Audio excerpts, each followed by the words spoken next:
Hare Krishna. So, um, I've been thinking lately, about how to play Mridanga in the Kirtan, and that sounds, pretty obvious, but it can be quite difficult to just play even a simple beat in the Kirtan, because that it involves playing it firstly on beat and very precisely on beat, and also playing at the appropriate volume, so the appropriate speed, the appropriate volume, for each part of the beat.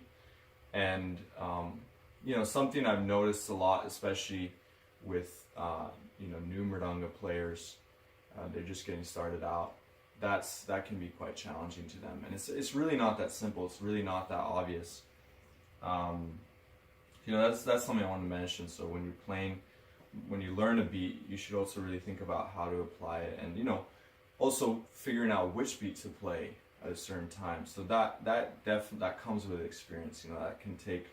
That can take many years. I've been playing for 12 years, and my brother as well, and it's taken taken quite a bit of time, and I feel like I'm still figuring that out, to a degree, how to apply different beats and finding the right volume and speed and all that. So yeah, so what is our role in the Kirtan? We were talking a little bit about that before we started filming, and as a Mridanga player, our attitude and our mood and our goals when we come into the Kirtan very much affect how we play in the Kirtan and the mood we create in the Kirtan. So, for example, sometimes beginner players might go into the Kirtan and think, let me try out all the new beats I've learned. And my brother was using the word, what was it? Like blitzing it. Like they blitz it. They bomb the Kirtan with every single beat they've ever learned.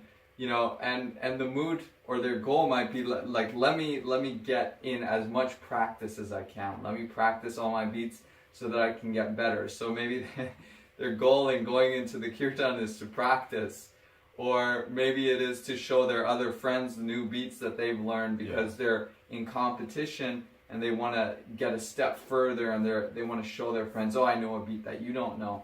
But the effect that can create on the Kirtan is not very positive. Usually it's people start to get annoyed and they can't. It's not really a meditation. It's more just like a jam session, which is fine to do when you're alone with your friends. But usually, if you're at the temple and you're with a large number of devotees, the mood and the idea of the Kirtan is a meditation. We're trying to serve Krishna. We're trying to engage ourselves and really focus our minds on chanting and singing. So the idea, one of the roles of the Mridanga player is to enhance that, and to enhance that experience for everyone else. So changing our attitudes and changing our goals when we go in, maybe instead of thinking, let me practice, you can think, let me do some service. Let me play Mridanga as a mood of service, in a mood of service. And you can even think, you can even have a meditation in your mind, Krishna, please engage me in your service. And when you have that attitude of service, you're thinking more about what beats can I play that is going to enhance the experience for everyone else. Yeah. What is going to follow the mood of the singer?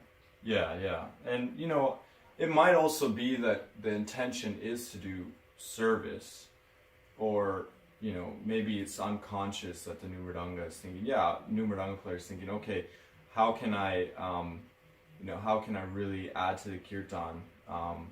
But the approach then is to, more is better, but often it's actually that less is better.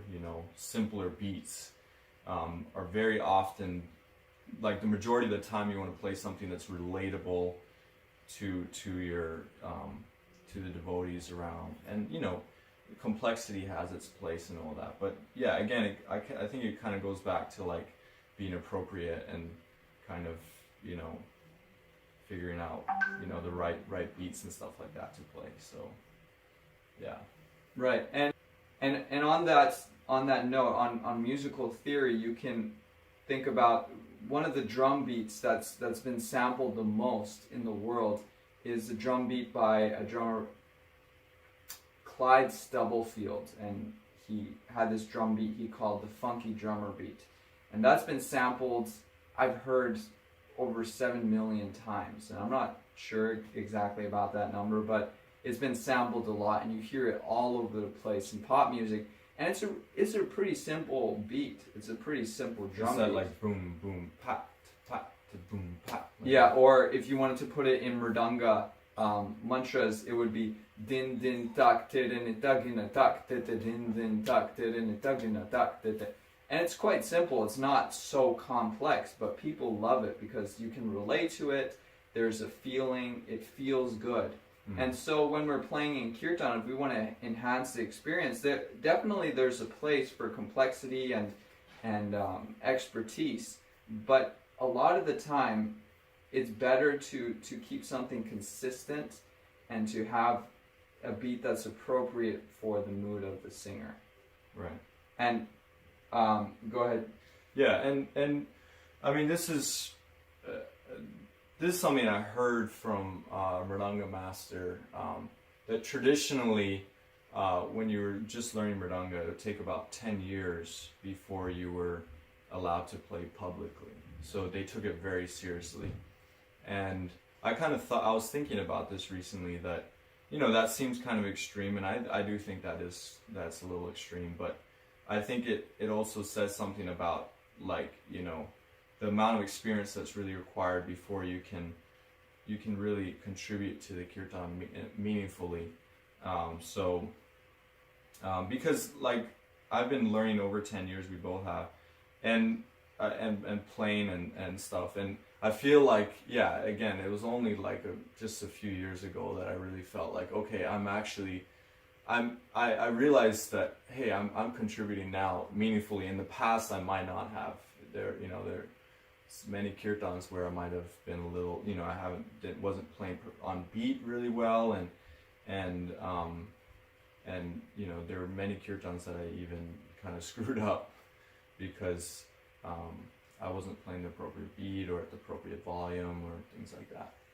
Oh, yeah, a little electricity power. Problem. So you can definitely, I mean, I think to add to the point that my brother was making, you can make a contribution as a beginner, but oftentimes, you know, as a beginner, it won't be maybe the same when you have a lot of experience. And I think definitely. I mean, I think many years down the road, I'll be like, whoa, what was I playing back then? So, yeah, so it's a growing process. We never necessarily hit the limit, but definitely as our experience grows, the amount we can contribute to the kirtan increases. But as a beginner player, like, we want to give students a shortcut so that they can go into kirtan and make the greatest positive impact on the kirtan as possible, as soon as possible. And so one of the ways they can do that is really focusing on the mood of the kirtan, trying to have that attitude of service, the mood of service, and also to play beats that, when they're in a large group, you want to play beats that you know you're going to be comfortable with and you're going to play properly. Like, so have a level of confidence. Yeah. You know, when you're playing certain beats. And yeah, I would say, like, maybe not take a few risks, small risks that won't throw you off beat incredibly, you know, so like that, you know, like I have one student, and I said all of this not to discourage anyone. I think it's great to start playing in kirtan as soon as you can, but I have one student who, he would play on beat. He was very careful, and with it, he started learning from me, and this was his first time learning any kind of musical instrument. And within, like, I would say, like 4 or 5 months, he was already performing. He was already going to yoga studios, and other singers loved him. And I only taught him a few beats, but he played them so well. Like the very bare bone beats, he played them so well, and people loved it. So, you know, I was like, wow, like it doesn't take a whole lot in terms of the number of beats you know, though it's very good to know a lot of beats, but it's there's really something about just being appropriate with the beats that you know and knowing which ones to play and getting the right volume and all that. So yeah. And a story that I heard from one devotee, a senior devotee, Ekar Prabhu, I noticed he would come in and out of Mayapur. He would be traveling around the world, and then he would stop by Mayapur for up to 6 months, and especially during the Gorpanim festival, he would be there. And so I noticed, like, 1 year he left, and then he came back, and over that time, whatever it was, 6 months or a year that he was gone, he improved so much, and I noticed such a difference in his kirtan. And everybody was really, there was a deep mood of meditation in his kirtans. And I asked him, I was like, what did you do? Have you been practicing more? Did you learn any new tunes? What is it that you're doing that enhanced your kirtan so much? And he said, I didn't change anything. I didn't learn any new tunes. I haven't been practicing any special vocal techniques. I just tried to change the mood that I was singing and to have a meditation in my mind. So he said what he would meditate on when he was singing is, Krishna, please engage me in your service. And so he had that mood of service, and that translated into trying to enhance the experience for all the devotees. So rather than thinking of like what is going to demonstrate my skills and proficiency, he was thinking about what is going to have an impact on all the devotees and what is going to allow me to do that service to Krishna. And that really enhanced his playing. And I remember after that, I tried to do that more in Kirtan. And I noticed a difference, because people would come to me afterwards and they would say, oh, I liked your Mridanga playing. I think you've improved. What did you do? And so I think that anybody can use that. And it might seem like it's a bit of a paradox. Like, you want to be a better player, so you're going to try to do that. But to do that, the focus is not, being better or doing it for yourself, but doing it for everyone else. Because, yeah, and that's ultimately what will give you the most amount of satisfaction, is not, trying to see, oh, what can I get out of this? How can I express myself to fulfill my own, my own wants. But it's really about, like having this idea of service that, you're really like all the instruments, everything should just be adding to the kirtan in a positive way and not disrupting it or anything like that. So there's an analogy that I heard of relating to drama and that this one famous playwright, I can't remember who it was, but he said that if you were to take away everything, like as much as you can from the drama, and what is the minimum you need to have a drama to perform, and the minimum is you just need actors and an audience. That's it. The lighting, the stage, the costumes, the script, all of that is just to enhance that purpose.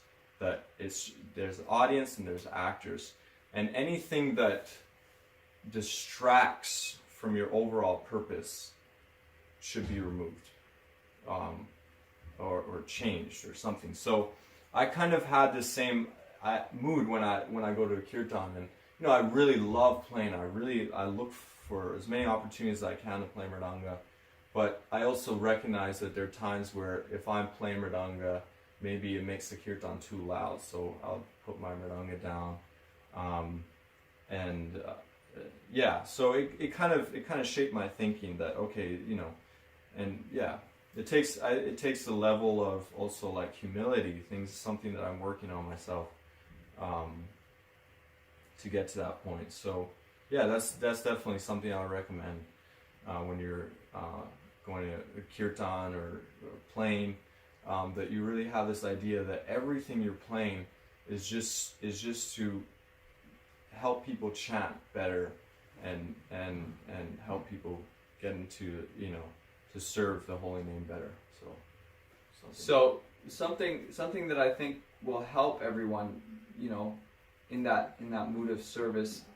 There's sadhana, and so sadhana means when we're playing mridanga, there's our mridanga sadhana, which means we do our hand practice, we work on our technique, we work on our speed, we work on all the different elements that is required as a mridanga player, and learning new beats and learning different beats. So there's our mridanga sadhana, and there's also our personal sadhana. So that might mean we go to the morning program, we sing devotional songs, we chant, we have our meditative practice, and whatever that is for you, maybe you have some form of meditation that you practice, and you try to spend some time every day where you introspect and go deeper within yourself, and that will enhance your playing. That's going to enhance your playing. So there's the sadhana for ourselves, and then there's also our mridanga sadhana, or whatever it is, the riyaz that you do with singing, practicing ragas. So all these things that we do outside will also impact our ability to make a contribution in the kirtan. Cool. Yeah, I guess that's it. Yeah. Thank you very much. Yeah. I hope you found this helpful. Thank you. And if you have any other experiences that you would like to share, please share it in the comment section below. And any other positive experiences. Yeah, we'd like to see what you think of this, and so we can learn something as well. Thank you. Hare Krishna. Very well.